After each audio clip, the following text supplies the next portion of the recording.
ચાલો ફ્રેન્ડ્સ, ધોરણ 12 વિજ્ઞાન પ્રવાહ ભૌતિક વિજ્ઞાનનો છઠ્ઠું ચેપ્ટર વિદ્યુત ચુંબકીય પ્રેરણ. આજના લેક્ચરમાં આપણે આત્મ પ્રેરણ એટલે કે સેલ્ફ ઇન્ડક્ટન્સ વિશે વાત કરવાની છે.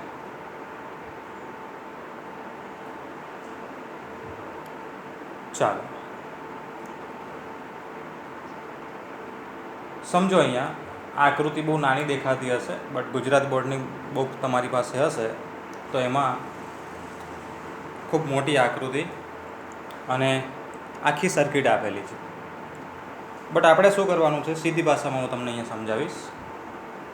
આ તમે ફુરસતના સમયમાં વાંચી શકો અથવા તો તમારી પાસે PDF આવશે ત્યારે તમે એમાંથી તૈયાર કરી શકશો.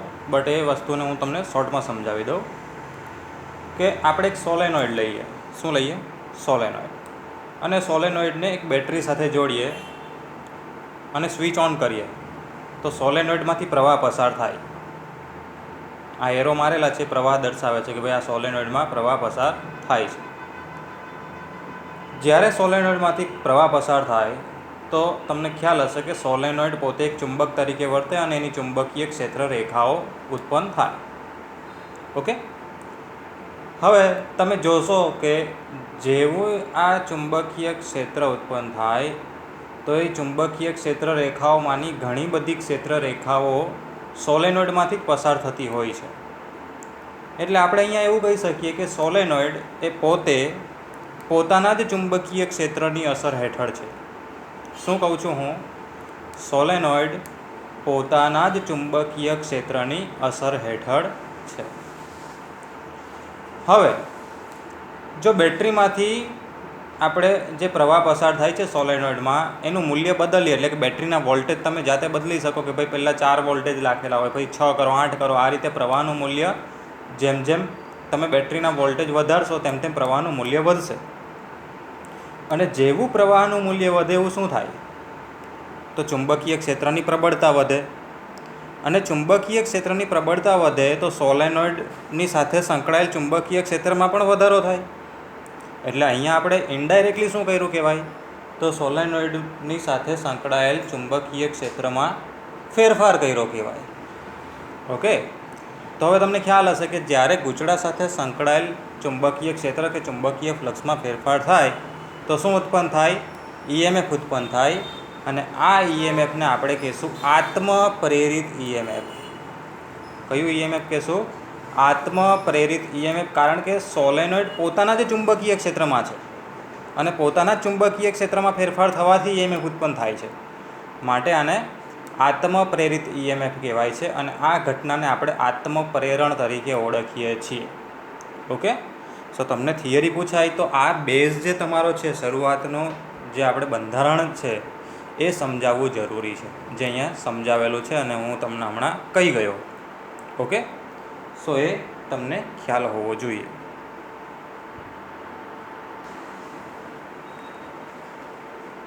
ચાલો મિત્રો, તો આગળ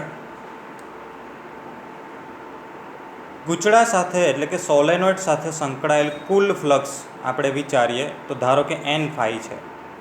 જ્યાં એક આંટા સાથે સંકળાયેલ ફ્લક્સને આપણે ફાઈ કહીએ તો એવા ટોટલ N આંટા છે. એટલે ટોટલ ફ્લક્સ આપણે સોલેનોઇડ સાથે સંકળાયેલ કુલ ફ્લક્સને આપણે કહીએ N∅, જે સીધું કોની પર આધાર રાખે છે? તો સોલેનોઇડમાંથી પસાર થતા પ્રવાહ પર. કારણ કે પ્રવાહ વધારશો તો ચુંબકીય ક્ષેત્ર વધશે અને ચુંબકીય ક્ષેત્ર વધશે તો ફ્લક્સ પણ વધશે.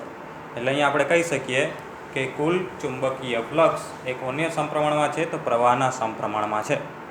અને જેવો તમે આ સપ્રમાણતા દૂર કરવા માટે અચળાંક મૂકો એને આપણે અહીંયા L કહીશું અને Lને જ ગૂંચળાનું આત્મ પ્રેરકત્વ કહે છે, સેલ્ફ ઇન્ડક્ટન્સ, અથવા તો ગુજરાતીમાં આત્મ પ્રેરકત્વ કહે છે. જેનું સૂત્ર શું બને અહીંયાથી? તો Lને સૂત્રનું કરતાં બનાવો તો N∅/I, એટલે એકમ પ્રવાહ દીઠ સંકળાયેલો ફ્લક્સ. સોલેનોઇડમાં અથવા તો ગૂંચળાના પસાર થતા એકમ પ્રવાહ દીઠ સંકળાયેલ ફ્લક્સને આપણે આત્મ પ્રેરકત્વ કહીએ છીએ. આપણે બોલીએ છીએ કે એકમ પ્રવાહ દીઠ, એટલે તે પ્રવાહ પર આધારિત નથી. ઓકે, પરંતુ તે કોની પર આધાર રાખે છે? તો ગૂંચળાનું પરિમાણ એટલે કે એની સાઇઝ, એના આંટાની સંખ્યા ફ્લક્સ અને ગૂંચળાની અંદરના માધ્યમ પર પણ આધાર રાખે. આપણે 5મા ચેપ્ટરમાં ભણી ગયેલા કે માધ્યમ બદલો, જેમ કે સોફ્ટ ફેરોમેગ્નેટિક પદાર્થને આપણે લઈ લઈએ સોલેનોઇડની અંદર, તો પરિણામી ચુંબકીય ક્ષેત્ર વધી જાય, અને પરિણામી ચુંબકીય ક્ષેત્ર વધે તો ફ્લક્સ પણ વધે. એટલે આત્મપ્રેરકત્વ એક તો પરિમાણ એટલે કે સાઇઝ, આંટાની સંખ્યા, ફ્લક્સ અને અંદર રાખેલા માધ્યમ પર આધાર રાખે છે. આ બધી વસ્તુ તમને શોર્ટ ક્વેશ્ચનમાં જરૂરી છે, એટલે આ વસ્તુને નેગ્લેક્ટ કરવાની નથી. આત્મપ્રેરકત્વ કોની પર આધાર રાખે છે અને કોની પર આધાર રાખતો નથી, એવો પ્રશ્ન નેગેટિવ પ્રશ્ન પણ પૂછાઈ શકે અને પોઝિટિવ પ્રશ્ન પણ પૂછાઈ શકે. નેગેટિવ કોને કહેવાય? કોની પર, નીચેનામાંથી કઈ રાશિ પર આધાર રાખતો નથી. 4 રાશિ આપી દે, એમાં એક રાશિ જો પ્રવાહ હોય તો તમને ભલે સૂત્રમાં પ્રવાહ દેખાતો હોય પણ એ પ્રવાહ પર આધારિત નથી. આપણે અહીંયા બોલીએ છીએ એકમ પ્રવાહ દીઠ સંકળાયેલ ફ્લક્સ. ઓકે, સો અહીંયાથી આત્મપ્રેરકત્વનો એકમ લેવ તો ફ્લક્સનો એકમ વેબર આવે, એટલે વેબર પર એમ્પિયર તમે લઈ શકો. આગળ જઈએ, આ ઇક્વેશન છે એને આપણે બંને બાજુ વિકલન કરીએ સમયની સાપેક્ષમાં. આ જ બેઠું સૂત્ર મેં લઈ લીધું છે અને બંને બાજુ શું કરું છું મેં? વિકલન. કોની સાપેક્ષમાં? સમયની સાપેક્ષમાં.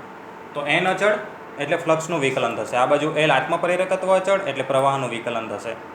પછી શું કરો તમે? બંને બાજુ માઇનસ વડે ગુણી કાઢો. માઇનસ વડે ગુણવાનું કારણ એ જ હતું આપણું અહીંયા કે અહીંયા n/dt છે એ આપણો ફેરાડેનો નિયમ છે. સો આ -n/dt ઇઝ ઇક્વલ ટુ આપણે ફેરાડેના નિયમ મુજબ EMF E મૂકી શકીએ.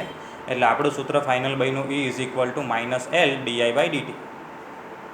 ઓકે, હવે આ બીજું સૂત્ર જેના પરથી પણ આત્મપ્રેરકત્વ વ્યાખ્યાયિત કરી શકાય. પહેલી વાર આપણે અહીંયાથી વ્યાખ્યા આપી, અહીંયાથી પણ આપી શકાય. અહીંયા શું આપીએ કે એકમ પ્રવાહ પસાર કરવામાં આવે ત્યારે ગૂંચળા સાથે સંકળાયેલ કુલ ચુંબકીય ફ્લક્સને ગૂંચળાનું આત્મપ્રેરકત્વ કહે છે. અહીંયા તમારે શું એકમ મૂલ્યનું લેવું પડશે? આ દર લેવો પડશે કે જ્યારે ગૂંચળામાં વિદ્યુત પ્રવાહના ફેરફારનો સમય દર કેટલો લઈ લેવામાં આવે? 1 એમ્પિયર પર સેકન્ડ લઈ લેવામાં આવે ત્યારે મળતા આત્મપ્રેરિત EMFને ગૂંચળાનું આત્મપ્રેરકત્વ કહે છે. આ EMFને આપણે શું નામ આપેલું છે? આત્મપ્રેરિત EMF નામ આપેલું છે. એટલે શબ્દ બોલતી વખતે મિત્રો ધ્યાનમાં રાખજો કે જ્યારે ગૂંચળામાં પ્રવાહના ફેરફારનો દર કેટલો લઈ લેવામાં આવે? 1 એકમ લઈ લેવામાં આવે ત્યારે ગૂંચળામાં ઉત્પન્ન થતા અથવા તો પ્રેરિત થતા EMFને તે ગૂંચળાનું આત્મપ્રેરકત્વ કહે છે. હવે આમાંથી Lને સૂત્રનો કરતા બનાવીને એકમ બનાવો તો આનો EMFનો એકમ વોલ્ટ આવે, પ્રવાહનો એકમ છેદમાં જશે એટલે એમ્પિયર -1 અને dt પાછું અંશમાં આવશે એટલે સેકન્ડ, એટલે volt into second into A⁻1.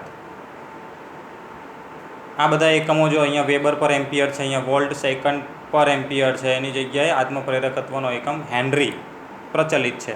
આ એસઆઈ એકમ પરથી જ આ એસઆઈ એકમોને જ આપણે હેનરી તરીકે ઓળખીએ છીએ. એટલે જ્યારે આત્મપ્રેરકત્વ આપેલું હોય તો મોટાભાગે હેનરી એકમમાં આપેલું હશે, અને જેનું મૂલ્ય જો સૂક્ષ્મ હશે તો મિલી હેનરી કે માઇક્રો હેનરી એ રીતે આપેલું હશે, પણ એ એસઆઈ એકમ છે. ઓકે, વોલ્ટ ઇન્ટુ સેકન્ડ એમ્પિયરની -1 ઇઝ ઇક્વલ ટુ જ હેનરી થાય. પણ પારિમાણિક સૂત્ર બનાવવું હશે તો તમારે આ એસઆઈ એકમનો ઉપયોગ કરવો પડશે. ઓકે, સો અહીંયા આપણે આત્મપ્રેરકત્વમાં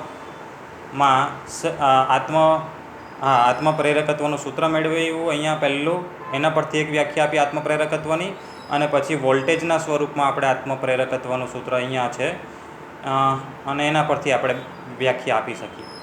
એટલે થિયરી પૂછાય તો તમારે 2 વ્યાખ્યા આપવાની છે, એક અહીંયાથી અને એક અહીંયાથી, જે તમને ગુજરાત બોર્ડમાં મળી રહેશે.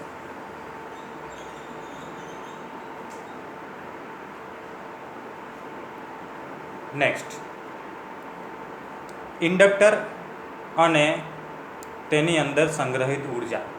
ઇન્ડક્ટરમાં સંગ્રહિત ઉર્જા. હવે આ નવો ટોપિક આવે છે. અત્યાર સુધી આપણે રેઝિસ્ટન્સ એટલે કે અવરોધ, કેપેસિટર, આ 2 વિદ્યુત રાશિઓ વિશે આપણે અભ્યાસ કરી ગયા. આજે નવા પેરામીટર વિશે આપણે અભ્યાસ કરવાનો છે, જે ઘટકનું નામ છે ઇન્ડક્ટર. આગળ જ આપણે જે અભ્યાસ કરી ગયો અત્યારે ઘટકો હતા આપણા અવરોધ અને કેપેસિટર. આ નવો ઘટક આવ્યો છે ઇન્ડક્ટર. સો પરિપથમાં જે ઘટક તમારો આત્મપ્રેરકત્વ ધરાવતો હોય તેને ઇન્ડક્ટર કહેવાય. બહુ સિમ્પલ વ્યાખ્યા છે. જે પણ ઘટક આપણી પાસે આખી સર્કિટ હોય, બરાબર છે, એમાં અવરોધો હશે, કેપેસિટર હશે, બીજી બધા ગૂંચળાઓ હશે, વોટ એવર, પણ જે પરિપથનો જે ઘટક શું ધરાવતો હોય, આત્મપ્રેરકત્વ ધરાવતો હોય તેને ઇન્ડક્ટર કહેવાય. અને મોટાભાગે ગૂંચળું હોય એનું આત્મપ્રેરકત્વ હોય, કારણ કે ગૂંચળામાંથી પ્રવાહ પસાર થાય તો એ ચુંબક તરીકે વર્તી શકે, તો એનું આત્મપ્રેરકત્વ હશે. જો થિયરી હમણાં તમને સમજાઈ ગઈ હોય તો તમને આઈડિયા આવી ગયો હશે. ઓકે, એટલે પરિપથમાં જે ઘટક આત્મપ્રેરકત્વ ધરાવતો હોય તેને શું કહેવાય છે? ઇન્ડક્ટર. જ્યાં આત્મપ્રેરિત ઈએમએફનું સૂત્ર છે, અહીંયા માઇનસ હતું પણ આપણે મૂલ્ય લખ્યું છે એટલે LdI/dt. આપણે ગૂંચળામાં પસાર થતા પ્રવાહમાં કરેલ ફેરફાર જાળવી રાખવા માટે તમારે શું કરવું પડે છે? આત્મપ્રેરિત ઈએમએફની વિરુદ્ધ કાર્ય કરવું પડે છે. કઈ રીતે? તો એનું સૂત્ર તમે હમણાં જોયું હોય. સો જો E = -LdI/dt, અને માઇનસ ચિહ્ન એકચ્યુઅલી કોના કારણે આવ્યો છે? તો ભાઈ ફેરાડે જે નિયમ આપેલો એના કારણે આવ્યો છે. અને ફેરાડેના નિયમમાં જે માઇનસ ચિહ્ન હતું તે લેન્ઝના નિયમની હાજરી સૂચવતું હતું. એટલે અહીંયા ગૂંચળામાં જે પણ ઈએમએફ ઉત્પન્ન થશે ને મિત્રો, એ પ્રવાહના ફેરફારનો શું કરશે? વિરોધ કરશે. એટલે અહીંયા માઇનસ ચિહ્ન છે. આ સૂત્રને ધ્યાનથી સમજો. આપણે પ્રવાહનો ફેરફાર કરવાથી ફ્લક્સ બદલાય છે, અને ફ્લક્સ બદલાવાથી ઈએમએફ ઉત્પન્ન થાય છે ને, તો એ ઈએમએફ કોનો વિરોધ કરશે? તો આ ફેરફારનો વિરોધ કરશે. એનો મિનિંગ એવો થયો કે જો તમે પ્રવાહ વધારતા હશો તો વધારાનો વિરોધ કરશે, અને ઘટાડતા હશો તો ઘટાડાનો વિરોધ કરશે. પણ જો તમે પ્રવાહ વધારો તો જ ઈએમએફ ઉત્પન્ન થાય, અને પ્રવાહ કાં તો ઘટાડો તો ઈએમએફ ઉત્પન્ન થાય. બાકી અચળ રાખો તો ઈએમએફ ઉત્પન્ન થવાનું નથી. અચળ કરી દેવું તો આ ટર્મ 0 થઈ જાય, કારણ કે અચળ પદનું વિકલન કેટલું? 0. તો ઈએમએફ 0 થઈ જશે. એટલે કાં તો પ્રવાહ તમારે વધારવો પડશે કાં તો ઘટાડવો પડે, અને તો જ માત્ર તમને ઈએમએફ મળે. પણ આ ઈએમએફ શું કરશે? તો એ વધારતા હશો તો વધારાનો વિરોધ કરશે, ને ઘટાડતા હશો તો ઘટાડાનો વિરોધ કરશે. એટલે આ ઈએમએફને બેક ઈએમએફ કહેવાય છે. કયું ઈએમએફ કહેવાય છે? Back EMF. કારણ કે આપણે જો પ્રવાહ પસાર કરવો હશે, એટલે કે આપણે પ્રવાહનું મૂલ્ય બદલવું હશે, તો શું કરવું પડશે? આ જે આત્મપ્રેરિત ઈએમએફ છે એની વિરુદ્ધ કાર્ય કરવું પડશે. માટે આ ઈએમએફને બેક ઈએમએફ કહેવાય છે. એટલે હમણાં જે મેં તમને સમજૂતી આપીને તે વસ્તુ લખવી પડે. જો તમને પ્રશ્ન આવો પૂછાય કે ભાઈ આત્મપ્રેરિત ઈએમએફને બેક ઈએમએફ કેમ કહે છે, 2 માર્ક્સનો પ્રશ્ન છે, તો તમારે હમણાં મેં પેલું આગળની સ્લાઇડમાં જે સૂત્ર લઈ ગયો અને એના પરથી સમજાયું કે ભાઈ માઇનસ ચિહ્ન અહીંયા શું સૂચવે છે, એના પરથી આપણે પ્રવાહ વધારીએ તો વધારાનો વિરોધ, ઘટાડીએ તો ઘટાડાનો વિરોધ, અને એના પરથી આ સ્ટેટમેન્ટ લખ્યા પછી તમારે સમજાવવાનું કે ભાઈ ઓકે, આના કારણે આપણે આ ઈએમએફને બેક ઈએમએફ કહીએ છીએ. 2 માર્ક્સનો પ્રશ્ન છે મિત્રો. તો થિયરીમાં આગળ જઈએ. ઇન્ડક્ટર એટલે શું જોઈ ગયા. હવે એની અંદર સંગ્રહિત ઉર્જા વિશે વાત કરીએ. તો પાવરની વ્યાખ્યા મુજબ પાવર એટલે શું થાય? તો વિદ્યુત સ્થિતિમાન V ગુણ્યા વિદ્યુત પ્રવાહ. પણ પાવરનું સૂત્ર શું છે? એકમ સમયમાં થતું કાર્ય, એટલે dW/dt લઈ શકીએ. અને અહીંયા V એટલે કે વિદ્યુત સ્થિતિમાન તરીકે આપણે આ ઈએમએફને લઈ શકીએ. તો આ ઈએમએફનું સૂત્ર છે LdI/dt ગુણ્યા I. ઓકે, એટલે અહીંયા પાવરનું સૂત્ર મૂક્યું છે ને અહીંયા વોલ્ટેજનું સૂત્ર આ મૂક્યું છે. બંને બાજુથી dt કેન્સલ કરો તો શું થાય? છેદમાંથી dt નીકળી જાય, એટલે અહીંયા માત્ર dW રહેશે = Li × di રહેશે. હવે કુલ કાર્ય શોધવા માટે તમે પ્રવાહનો ફેરફાર કરો છો. જો અહીંયા કોની સાપેક્ષમાં વિકલન થયું કહેવાય? આ આઈની સાપેક્ષમાં વિકલિત છે આખું સ્વરૂપ. dW ના છેદમાં di આવશે લખવું હોય તો તમારે.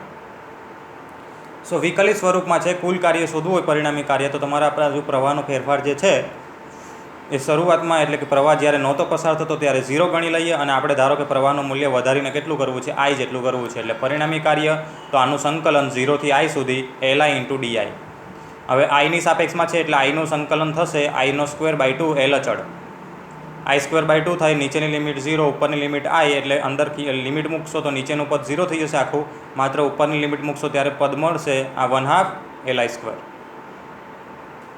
સો આ કાર્ય એ જ ઇન્ડક્ટરમાં શેના સ્વરૂપે સંગ્રહ પામશે? ઉર્જા સ્વરૂપે. કારણ કે આ કાર્ય આપણે પહેલાં બેક ઈએમએફની વિરુદ્ધ કરીએ છીએ, અને જ્યારે પણ આપણે કોઈની વિરુદ્ધ કાર્ય કરતા હોય તો એ ઉર્જા સ્વરૂપે સંગ્રહિત થાય. તો અહીંયા તમારું આ જે કાર્ય છે એ ઉર્જા સ્વરૂપે સંગ્રહિત થયું હશે. એટલે તમારે ઇન્ડક્ટરમાં સંગ્રહિત ઉર્જા લેવી હોય જ્યારે પણ, ત્યારે તમે સૂત્ર શું લેશો? 1/2 Li², જ્યાં L એટલે આત્મપ્રેરકત્વ અને I એટલે તેમાંથી પસાર થતો પ્રવાહ. ઓકે, સો અહીંયા સુધી આપણે જેટલું જોયું એમાં 3 ભાગ પડે ટોટલ. કેટલા ભાગ પડે? 3. કયા? સો પહેલાં તો તમને એવું પૂછાય કે આત્મપ્રેરણની ઘટના વિશે સમજૂતી આપો, તો તમારે આ બધું સમજૂતી આપીને આ સૂત્ર મેળવવા પડે. અહીંયા સુધી હો પૂછાય ક્યારે બોર્ડમાં એવું કે ભાઈ કે 2 જ માર્ક્સનો પ્રશ્ન સેટ કરવો છે તો એવું કે આ સૂત્ર અહીંયા સુધી લખો, સૂત્ર આપી જ દે, રકમમાં જ આપી દે કે ભાઈ L બરાબર n⁵/I સાબિત કરો, તો અહીંયા સુધી જ લખવાનું. પણ આ સૂત્ર પૂછે તો આખું લખવાનું, અને કોઈ ચોખવટ નહીં કરે અને 3 માર્ક્સનો પ્રશ્ન હોય તો અહીંયા સુધી લખવાનું એકમ સહિત. ઓકે, કે આનો આત્મપ્રેરકત્વનો એકમ આ છે, આ બંને વ્યાખ્યા આપો, અહીંયા સુધી. પછી બીજો પ્રશ્ન શું પૂછે કે આત્મપ્રેરિત EMFને બેક EMF કેમ કહે છે, તો અહીંયા સુધીની સમજૂતી આપણે જે હમણાં ચર્ચા કરી ગયા તે મુજબ. અને પછી એવું શોધે કે આત્મપ્રેરિત EMFને બેક EMF કેમ કહે છે તે ચર્ચા કરીને ઇન્ડક્ટરમાં સંગ્રહિત ઉર્જાનું સૂત્ર મેળવો. તો વળી પાછો આ પ્રશ્ન તો લખવાનો જ લખવાનો, આત્મપ્રેરિત પેલું શું કહેવાય બેક EMF કેમ કહે છે તે, અને એની સાથે આ સૂત્ર પણ મેળવવાનું. તો આ રીતે ટુકડાઓમાં થિયરી પૂછાય છે. એટલે મોસ્ટ ઇમ્પોર્ટન્ટ થિયરી છે, તમારે તો આખી સળંગ જ યાદ રાખવાની, અને પછી તમને જે ટુકડો પૂછાય એ મુજબ તમારે લખવાનું. ઓકે, હવે ઉર્જાનું સૂત્ર મળી ગયું તો ઉર્જા ઘનતા પર જઈએ. ચાલો, ઉર્જા ઘનતા તમને ખબર જ છે કે ઉર્જા ઘનતા એટલે શું થાય, ઉર્જાના છેદમાં કદ. તો અહીંયા ઉર્જાનું સૂત્ર આપણે શું મેળવ્યું છે, 1/2 Li² છેદમાં કદ. ઓકે, સો 1/2 અને L. આપણે આને ખાલી અલગ રીતે લખેલું છે, સૂત્ર આનું આ જ છે, પણ મેં જરાક સરખી રીતે લખ્યું છે 1/2 L I² છેદમાં V. હવે મારી પાસે આગળ સૂત્ર છે, આ પહેલું સૂત્ર આપણે જે જોઈ ગયા, બરાબર. આગળ તમે નોટ્સ બનાવી હોય અથવા તો તમારી પાસે PDF હોય તો થોડુંક આગળ જઈને જોઈ લેવું, આગળની સ્લાઇડમાં મળશે તમને n⁵ Li. તો આમાંથી કોને સૂત્રનો કરતા બનાવો, Lને સૂત્રનો કરતા બનાવો. અહીંયા જે L છે ને એની જગ્યાએ શું આવશે, અહીંયા n⁵/I, તો અહીંયા મૂકી દેવું. એટલે જો આ સૂત્રમાં આ 1/2 દેખાય, પછી આ Lની જગ્યાએ આપણે શું મૂક્યું, n⁵/I, I²/V as it is. આ V એટલે કદ છે હે મિત્રો, પછી વોલ્ટેજ લેવાની ભૂલ ના કરતા. ચાલો, એક એક I કેન્સલ થાય એટલે સૂત્ર કંઈક આવું આવશે. એટલે ઉર્જા ઘનતાનું સૂત્ર હજુ આવું આવ્યું આપણી પાસે. હવે ચુંબકીય ક્ષેત્રનું સૂત્ર આપણી પાસે શું છે, ચુંબકીય ક્ષેત્રનું સૂત્ર છે ભાઈ, અહીંયા સોલેનોઇડની આપણે ચર્ચા કરીએ છીએ, તો સોલેનોઇડનું ચુંબકીય ક્ષેત્રનું સૂત્ર આવે B = μ0 Ni. હવે આમાં I અહીંયા જે છે તો અહીંયાથી આઈને સૂત્રનો કરતા બનાવો.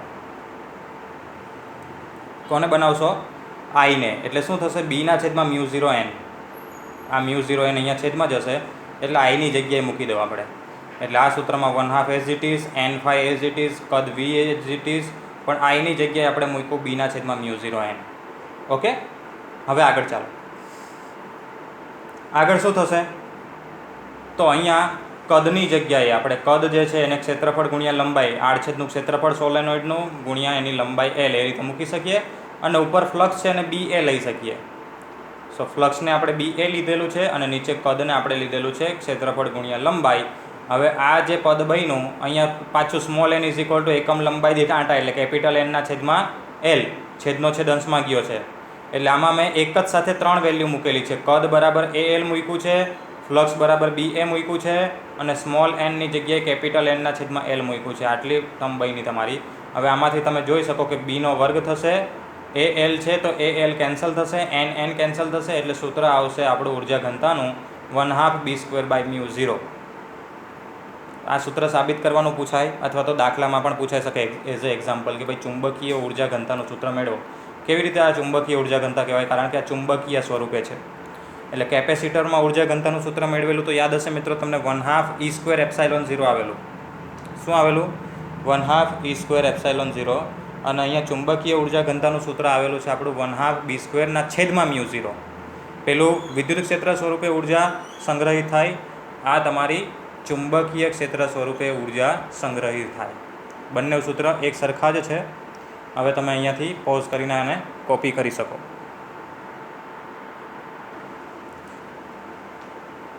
ચાલો, નેક્સ્ટ થિયરી આપણી આજના લેક્ચરની, મ્યુચ્યુઅલ ઇન્ડક્ટન્સ એટલે કે અન્યોન્ય પ્રેરકત્વ. પહેલી આપણે આત્મપ્રેરણની થિયરી જોઈ, હવે અન્યોન્ય પ્રેરણની થિયરી જોવાની છે. નામ પરથી આપણને સમજાય કે પેલું આત્મપ્રેરકત્વ હતું એટલે પોતાના જ ચુંબકીય ક્ષેત્રની અસરથી જે EMF મળતું હતું તેના વિશે આપણે વિગતવાર અભ્યાસ કરી ગયા. પણ અહીંયા મ્યુચ્યુઅલ, અન્યોન્ય એટલે કે અન્યને કારણે EMF ઉત્પન્ન થશે. અન્યને કારણે ધેટ મીન્સ કે આપણી પાસે મિનિમમ 2 ગૂંચળા લેવા પડે. જેથી કરીને આપણે શું કરી શકીએ કે ભાઈ એક ગૂંચળામાં પ્રવાહ પસાર કરીએ, એક ગૂંચળામાં પ્રવાહ પસાર કરવાથી એ ગૂંચળું ચુંબક તરીકે વર્તે અને પોતાની ચુંબકીય ક્ષેત્ર રેખાઓ ઉત્પન્ન થશે અને આમાંની ઘણી બધી ચુંબકીય ક્ષેત્ર રેખાઓ આની સાથે સંકળાયેલી હશે. આ જે આપણું બીજું ગૂંચળું છે, એટલે કમસે કમ આપણે કેટલા ગૂંચળા લેવા પડે? 2. તો હવે આમાં જો EMF ઉત્પન્ન થશે તો એ આને કારણે એટલે અન્યને કારણે ઉત્પન્ન થાય છે, એટલે આ ઘટનાને આપણે અન્યોન્ય પ્રેરણ કહીએ છીએ. એટલે બહુ સરળ છે. 2 કોઇલ લીધેલી છે, બંને કોઇલમાં આંટાઓની સંખ્યા અલગ અલગ છે. આમાં N1 છે, આમાં N2 છે. પહેલી કોઇલમાં અથવા તો બીજી કોઇલમાં તમને મન પડે તે કોઇલમાં તમારે શું પસાર કરવાનો? પ્રવાહ પસાર કરવાનો. જો પહેલી કોઇલમાં પસાર કરો તો I1 કહેવાય, બીજી કોઇલને આપણે 2 કીધેલું, નંબર 2 આપેલો છે, તો એમાં પસાર કરો તો I2 કહેવાય. બરાબર છે. કોઈ પણ એક ગૂંચળામાંથી પ્રવાહ પસાર કરશો એટલે એ ચુંબક તરીકે વર્તશે અને એની ચુંબકીય ક્ષેત્ર રેખાઓમાંની અમુક ક્ષેત્ર રેખાઓ બીજામાંથી પણ પસાર થતી હશે. તો હવે જ્યારે તમે પહેલી કોઇલમાંથી પસાર થતો પ્રવાહનું મૂલ્ય બદલો તો ચુંબકીય ક્ષેત્રનું મૂલ્ય પણ બદલાશે અને ચુંબકીય ક્ષેત્રનું મૂલ્ય બદલાવાથી આની સાથે સંકળાયેલ ફ્લક્સ બદલાશે અને ફ્લક્સ બદલાવાથી આપણા આ ચેપ્ટર મુજબ જેનું નામ છે આપણે કયું? વિદ્યુત ચુંબકીય પ્રેરણની ઘટના મુજબ આમાં શું ઉત્પન્ન થશે? EMF ઉત્પન્ન થશે. આ ઘટનાને અન્યોન્ય પ્રેરણની ઘટના કહેવાય છે, કારણ કે આમાં EMF આપણને મળ્યું, પ્રેરિત EMF પણ અન્ય દ્વારા મળ્યું છે માટે. સો હવે આપણે ઇક્વેશન પર જઈએ. ડિસ્ક્રિપ્શન અને આકૃતિ તમને ખ્યાલ આવી ગયો કે ભાઈ વર્ણન કઈ રીતે કરવાનું. વળી પાછું તમે અહીંયા જોઈ શકો, 2 આકૃતિ એ જ લીધેલી છે, કોઇલ 1 કોઇલ 2. આને આપણે બેટરી સાથે જોડેલી છે એટલે એમાંથી પ્રવાહ પસાર થાય છે અને આને આપણે એક ગેલ્વેનોમીટર અથવા તો એમીટરથી જોડી દેવું કે જેમાં EMF મળતું હશે તો તમને બતાવશે. ઓકે. સો આમાં પહેલી કોઇલમાંથી પ્રવાહ પસાર કરીએ છીએ એટલે બીજી કોઇલ સાથે સંકળાયેલ ફ્લક્સ એ પહેલી કોઇલમાંથી પસાર થતા પ્રવાહ પર આધાર રાખે. આત્મપ્રેરણની થિયરીમાં પણ આવું જ હતું પહેલાં, પણ આપણે આંટાઓની સંખ્યા લીધેલી. આમાં આંટાઓની સંખ્યા નહીં, આપણે ϕ2 ને કુલ ફ્લક્સ જ કહી દીધેલું છે. બરાબર છે. પહેલાંમાં આપણે પોતાનું જ હતું ને, એટલે પોતાની ક્ષેત્ર રેખાઓ જે સંકળાયેલી હોય તે દરેક આંટા સાથે એક સરખા પ્રમાણમાં સંકળાયેલી હશે, એટલે આપણે દરેક આંટા સાથે સંકળાયેલ ફ્લક્સ એક સરખા મૂલ્યનું લઈએ તો n આંટા હોય તો ટોટલ n થાય. પણ આમાં એવું નહીં હોય, કારણ કે બંને કોઇલ જે છે તે થોડા ઘણા અંતરે હશે, એટલે અમુક ક્ષેત્ર રેખાઓ જે છે તે અહીંયાથી પસાર થઈને આમ થઈ જતી હશે, એટલે માત્ર 1 કે 2 આંટા પૂરતી મર્યાદિત હશે. પણ અમુક ક્ષેત્ર રેખાઓ 3, 4 કે એનાથી વધારે આંટા પૂરતી મર્યાદિત હશે, એટલે બધા આંટાઓ સાથે સંકળાયેલ ફ્લક્સ અહીંયા સમાન નથી. માટે અહીંયા આપણે n વાળો કન્સેપ્ટ વાપરશું નહીં, આપણે આખું કુલ ફ્લક્સ જ ધ્યાનમાં લઈ લેશું અને એ આશરે જ આવશે. બરાબર. સરેરાશ મૂલ્ય એક પ્રકારનું તમે કહી શકો. એટલે બીજી કોઇલ સાથે સંકળાયેલ કુલ ફ્લક્સ બોલું છું, ϕ2, એ પહેલી કોઇલમાંથી પસાર થતા પ્રવાહ પર આધાર રાખે. અને અહીંયા જેવો સપ્રમાણતા દૂર કરો એટલે નામ મ્યુચ્યુઅલ ઇન્ડક્ટન્સ છે એટલે M મૂકાશે. પહેલાંમાં સેલ્ફ ઇન્ડક્ટન્સ માટે આપણે L સિમ્બોલ વાપરેલો છે, અહીંયા M સિમ્બોલ વાપરવાનો છે. હવે બુકમાં M21 કે M12 લખેલી હશે. એકચ્યુઅલી જોવા જઈએ તો 2 ગૂંચળાઓના તંત્રનું અન્યોન્ય પ્રેરકત્વ છે, માટે સરખું જ મળવાનું છે. એટલે હું બીજાની સાપેક્ષમાં પહેલું કે પહેલાંની સાપેક્ષમાં બીજું એવું પહેલાંથી જ વાપરતો નથી. બરાબર છે. સો કન્ફ્યુઝ નથી કરતો હું તમને. સીધું જ આ બંને ગૂંચળાઓના તંત્રનું શું કહેવાય? અન્યોન્ય પ્રેરકત્વ કહેવાય. હવે આ સૂત્ર પરથી એમને સૂત્રનો કરતાં બનાવો તો ϕ2/I1 આવે, એટલે કે એક ગૂંચળામાં પસાર થતા એકમ પ્રવાહ દીઠ બીજા ગૂંચળા સાથે સંકળાયેલા કુલ ફ્લક્સને 2 ગૂંચળાઓના તંત્રનું અન્યોન્ય પ્રેરકત્વ કહે છે. શું બોલાય? કે કોઈ એક ગૂંચળામાં પસાર થતા એકમ પ્રવાહ દીઠ બીજા ગૂંચળા સાથે સંકળાયેલા કુલ ફ્લક્સને 2 ગૂંચળાઓના તંત્રનું અન્યોન્ય પ્રેરકત્વ કહેવાય છે. આમાં તમારે આ શબ્દ વાપરવો કમ્પલસરી છે કે 2 ગૂંચળાઓના તંત્રનું. ઓકે. કારણ કે માત્ર એકનું હોય તો એને સેલ્ફ ઇન્ડક્ટન્સ કહેવાય, એને આપણે અન્યોન્ય પ્રેરકત્વ કહેતા નથી. ચાલો, એટલે આગળની થિયરી મુજબ જ ચાલશે આ થિયરી પણ, કે પહેલાં ચાલો એક વ્યાખ્યા અહીંયાથી આવી ગઈ, હવે બંને બાજુ વિકલન કરો. બંને બાજુ વિકલન કર્યું એટલે સમય સાપેક્ષમાં થાય એમ અચળ. પછી બંને બાજુ ઋણ એટલે કે માઇનસ વડે ગુણી કાઢો એટલે ફેરાડેના નિયમ મુજબ અહીંયા dϕ2/dt છે, એટલે બીજામાં થતું EMF મળશે E2 = -M. આ બાજુ પ્રવાહનો ફેરફાર શેમાં? પહેલા ગૂંચળામાં. એટલે આના પરથી જો તમારે વ્યાખ્યા આપવી હોય તો પ્રથમ ગૂંચળામાં જો પ્રવાહનો ફેરફાર 1 એકમ લઈ લેવામાં આવે ત્યારે બીજા ગૂંચળામાં પ્રેરિત થતા ઈએમએફને બે ગૂંચળાઓના તંત્રનું અન્યોન્ય પ્રેરકત્વ કહેવાય છે. શું બોલું છું? પહેલા ગૂંચળામાં પ્રથમ ગૂંચળામાં કેટલા પ્રવાહનો ફેરફાર લઈ લેવામાં આવે 1 એકમનો, ત્યારે બીજા ગૂંચળામાં ઉત્પન્ન થતા અથવા તો પ્રેરિત થતા ઈએમએફને બે ગૂંચળાઓના તંત્રનું અન્યોન્ય પ્રેરકત્વ કહેવાય છે. આનો એકમ પણ હેનરી આવશે. તમે જોઈ શકો પહેલાંમાં પણ સૂત્ર આવું જ હતું, આમાં પણ આવું જ છે. અહીંયા એલ હતો, સોરી ત્યાં એલ હતો, અહીંયા એમ છે. ત્યાં E ઇઝ ઇક્વલ ટુ અહીંયા di/dt હતું, કારણ કે એક જ ગૂંચળા સાથે સંકળાયેલ હતું. આમાં એક ગૂંચળામાં પસાર કરશો ત્યારે બીજામાં એટલે E2 છે ને આ બાજુ I1 છે. હવે આ જ રીતે જો તમે અહીંયા પ્રવાહ કેમાં પસાર કરેલો પહેલાંમાં, એની જગ્યાએ બીજામાં પસાર કરો તો પહેલાંમાં મળે. તો એનું સૂત્ર શું આવે? E1 is equal to -m di2/dt આવે. શું આવે? E1 is equal to -m di2/dt. Okay, so આ અન્યોન્ય પ્રેરણની થિયરી અને એની વ્યાખ્યાઓ અને એના સૂત્રો બંને થિયરી એક સરખી છે, આત્મપ્રેરણની હોય કે અન્યોન્ય પ્રેરણની હોય. તમારે એક્ઝામ્પલમાં જો બે ગૂંચળા કે બેનું તંત્ર આપેલું હોય તો અન્યોન્ય પ્રેરણના કન્સેપ્ટ વાપરવાના છે, પણ સૂત્ર તો એક સરખા જ છે. અને જો એકનું જ આપેલું હોય તો આત્મપ્રેરણના લેવાના છે. આત્મપ્રેરણમાં બે ઈએમએફનો કન્સેપ્ટ પણ આવે અને એને ઇન્ડક્ટર પણ કહેવાય, અને એની સાથે સંકળાયેલ ઉર્જા અને ઉર્જા ઘનતાની ચર્ચા આપણે આવે. હવે એ વસ્તુ જોઈ ગયેલા છે એટલે એ બધું અહીંયા આવશે નહીં. સો આજના લેક્ચર પૂરતું આટલું ઇનફ છે. આપણે બે થિયરી જોઈ આ ચેપ્ટરની, આત્મપ્રેરણ અને અન્યોન્ય પ્રેરણ. અને આજના લેક્ચરની થિયરીઓમાંની કોઈ થિયરી એક્ઝામમાં આવવાના ચાન્સીસ મેક્સિમમ છે.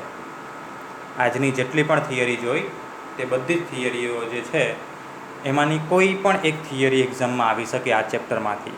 બરાબર? એટલે આજનો લેક્ચરને તમારે લાઇટલી નથી લેવાનો, વ્યવસ્થિત રીતે સમજવાની કોશિશ કરજો અને theory A to Z complete તૈયાર કરજો. ઓકે, સો કાલે નવા ટૉપિક સાથે મળશું. આજ માટે આટલું ઇનફ છે.